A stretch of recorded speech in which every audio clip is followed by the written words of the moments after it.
dans le même temps, vous réclamez le désarmement des ex-rebelles avant ces élections. Est-ce que ce n'est pas une façon de renvoyer ces élections au calendrier grec? Non, pas du tout. Il s'agit plutôt d'une façon de garantir des élections justes, libres et transparentes. On peut les faire que si la réunification du pays est effective, si la sécurité est assurée à la fois pour les acteurs électoraux qui vont faire campagne que pour les électeurs qui vont aller aux urnes.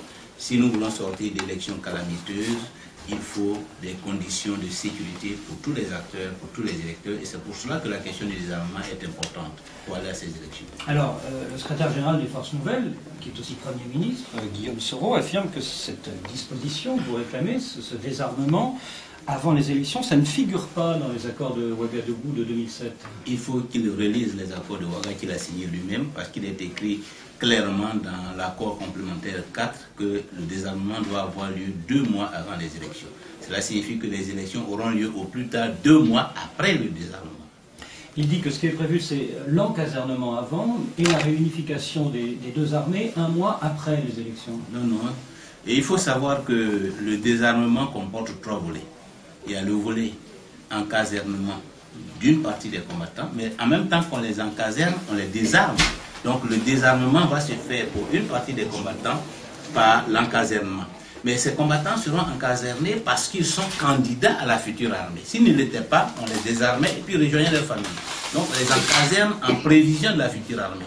L'autre volet du désarmement, c'est le déploiement des brigades mixtes. Donc il y a une partie des ex-combattants, autour de 4000, c'est le chiffre qui a été arrêté, qui va être intégré à l'ensemble des brigades qui vont sécuriser l'ensemble du territoire. Ils ne seront donc plus dans la rébellion, ils ne seront pas dans les corridors, ils seront dans des unités de sécurisation du territoire national. L'autre volet du désarmement, c'est la démobilisation de tous les autres ex-combattants contre le paiement de 500 000 francs. Alors, ceux qui sont démobilisés sont automatiquement désarmés. Donc, le désarmement comporte 3 volets. Et c'est la mise en œuvre de ces 3 volets qui réalise l'opération du désarmement. Et cette opération doit avoir lieu au plus tard, être terminée au plus tard 2 mois avant les élections. Ce qui est prévu 1 mois après les élections, c'est la mise en place de la nouvelle armée. Donc visiblement, vous n'êtes pas du tout d'accord sur l'interprétation des accords de Ouagadougou. Je crois qu'on est d'accord, mais que le Premier ministre ne veut pas assumer cette responsabilité qui lui incombe. Et cet accord qu'il a signé, sinon l'accord est clair, ce sont eux qui les ont signés, ces accords, ces différents accords depuis le Ouaga 1 jusqu'à Ouaga 4. Et donc, ce n'est pas au moment où il s'agit de passer à cette phase qu'il faut faire du dilatoire en faisant une autre lecture de l'accord. Alors, dimanche à Abidjan, le président Gbagbo et le Premier ministre Soro se sont rencontrés et se seraient mis d'accord sur un compromis. D'après Guillaume Soro, ce compromis pourrait garantir l'unicité des caisses de l'État et le regroupement des ex-rebelles. Est-ce que vous ne craignez pas qu'il se soit entendu par-dessus votre tête? Je ne sais pas s'il y a eu une entente, parce que l'entente, elle existe depuis l'accord de Ouaga de 2007. On est d'accord depuis 2007, à travers l'accord de Ouaga, sur le fait qu'il faut organiser la réunification du pays. Et pour nous, acteurs politiques, comme pour l'Ivoirien moyen, ce qui est en jeu, c'est que le pays soit réunifié, que l'autorité de l'État soit rétablie partout, que la sécurité soit garantie pour tous. Voilà ce que nous attendons. Et cela ne saurait attendre davantage. Donc, d'accord pour que on pense à l'unicité des caisses, mais ce que nous attendons et qui va nous permettre de normaliser intégralement le pays et d'aller à des élections paisibles, c'est la réunification, la restauration de l'autorité de l'État, la sécurisation de l'ensemble du territoire. Et c'est ce que nous attendons. Et c'est par rapport à cela que nous allons agir dans les jours à venir. Autre point de blocage, Pascal Afine-Guessant, la liste électorale. Vous dites que la liste blanche, la liste provisoire de 5 300 000 électeurs, est entachée d'irrégularités. Le représentant spécial de l'ONU, Choi Young-jin, dit au contraire que c'est une bonne liste. Alors, qui a raison? Bon, de toute façon, si c'est qu'elle soit bonne ou pas, c'est l'audit que nous avons demandé qui devrait nous situer. Nous ne disons pas que cette liste est une liste à jeter. Nous disons que c'est une liste à vérifier, à contrôler, pour qu'elle soit fiable, qu'elle soit propre et qu'elle puisse inspirer confiance à tous. C'est tout ce que nous demandons. Et notre demande s'appuie sur 2 éléments. Premièrement, la fraude portant sur 429 000 pétitionnaires litigieux, organisés par l'ex-président de la CEI. Ça, c'est la liste grise, la liste supplémentaire? Non, c'est sur la liste blanche que ces 429 000 ont été injectés.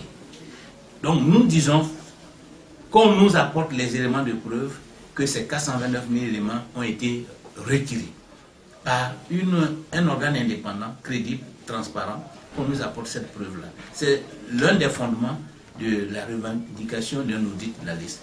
L'autre élément, c'est qu'au cours du contentieux, nous avons observé qu'il y a beaucoup d'éléments frauduleux sur la liste.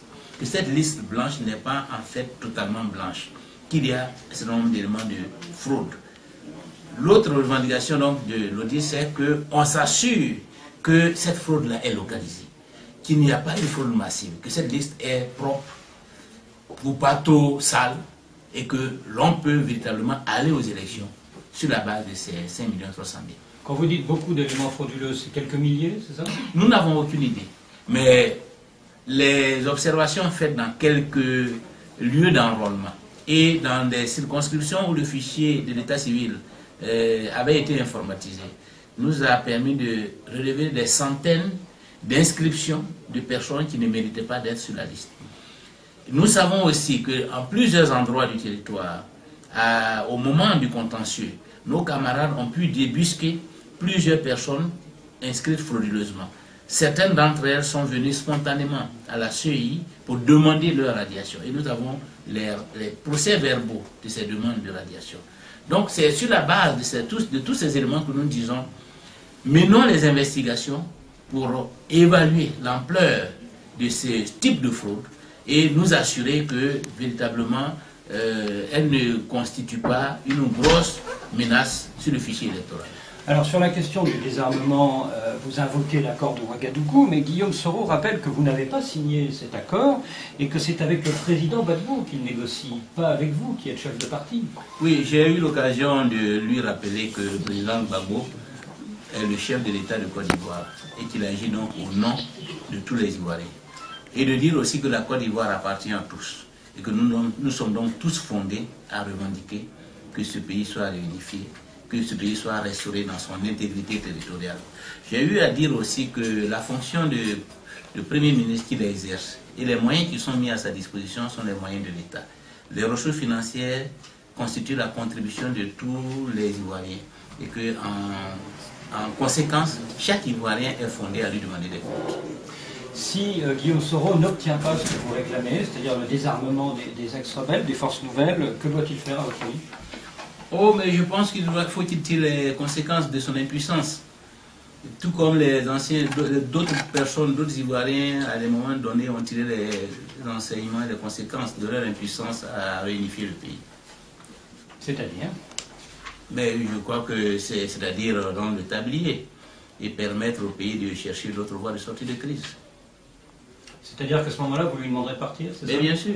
Je crois que dans les jours à venir, le Premier ministre Guillaume aura des choix douloureux à faire.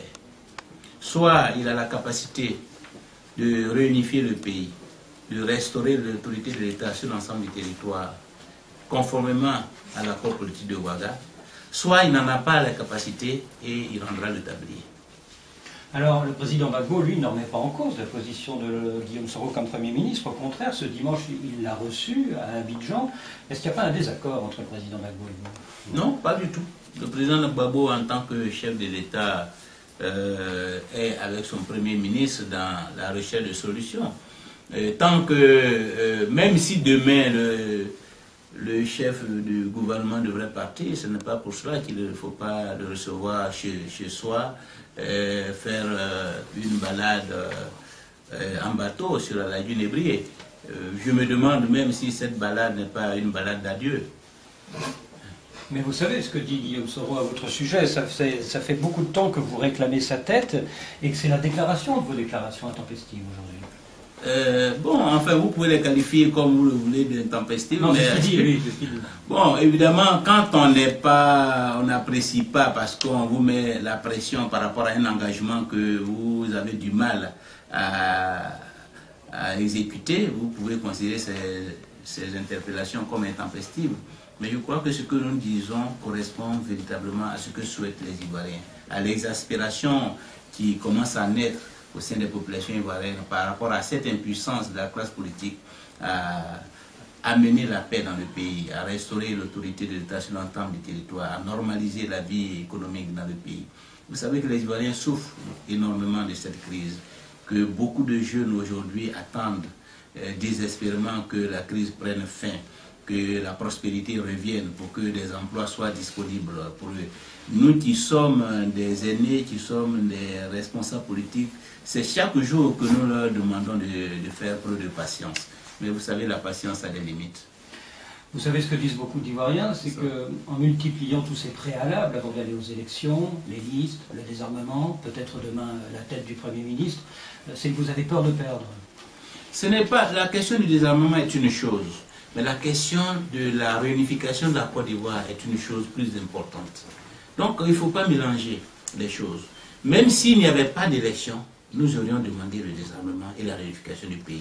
Parce que la Côte d'Ivoire est un pays de 322 462 km². Il faut que la Côte d'Ivoire a bénéficié de ces frontières-là au sortir de la colonisation. Et toute la communauté internationale est d'accord pour que ces frontières-là restent intangibles. Nous ne pouvons pas, en tant que responsables politiques, tolérer que la frontière de la Côte d'Ivoire légale ne s'arrête qu'à Boaké. Et que tout le reste des zones soit une zone qui n'est pas sous l'autorité de l'État, où les populations sont soumises à l'arbitraire, où l'économie ne peut pas prospérer parce que la sécurité n'est pas garantie, l'État n'existe pas, le droit ne prévaut pas. Donc c'est cette situation. Et aujourd'hui, tous les acteurs économiques disent, quand il y aura la paix, nous viendrons. Ceux qui sont sur place maintiennent juste l'équilibre pour ne pas sombrer. Mais nous ne pouvons pas continuer éternellement. Il faut que le pays soit réunifié. Même s'il n'y avait pas d'élection, nous aurions exigé la réunification du pays. Et les élections deviennent un élément supplémentaire parce que sans réunification, sans sécurisation, nous ne pouvons pas aller à des élections qui puissent déboucher sur la paix. Mais au contraire, nous allons créer les conditions d'une nouvelle crise. C'est pour ça que d'accord pour les élections, nous voulons tous les élections, mais il faut que ce soit des élections apaisées, donc sécurisées, justes, transparentes. Et cela n'est pas possible si une bonne partie du pays est encore sous l'emprise de combattants armés. Et dernière question, mais vous ne mettez pas la barre tellement haut que finalement on ne votera pas cette année, peut-être même pas en 2011? Non, nous ne mettons pas la barre haute. C'est cela qui justifie que les élections n'ont pas pu se tenir en 2005. Si en 2005 on n'a pas pu tenir les élections, c'est parce que le pays était coupé en deux. Le pays est toujours coupé en deux. Donc, et cette revendication est une revendication légitime. Des gens ont pris les armes et occupent une partie du territoire. On leur demande de libérer ces territoires pour que l'État s'installe, pour que le pays soit normalisé et qu'on aille aux élections. Ce n'est pas une revendication excessive. C'est un droit. Je souhaite que cela se fasse le plus tôt possible. Et je vous assure que si la semaine prochaine, les rebelles libèrent les territoires qu'ils occupent, dans la même semaine, nous pouvons aller aux élections. Donc, la question de la date des élections dépend de la question de la date du désarmement. Et la date du désarmement dépend des forces nouvelles. Pascal Affinguessan, merci. C'est moi qui vous remercie.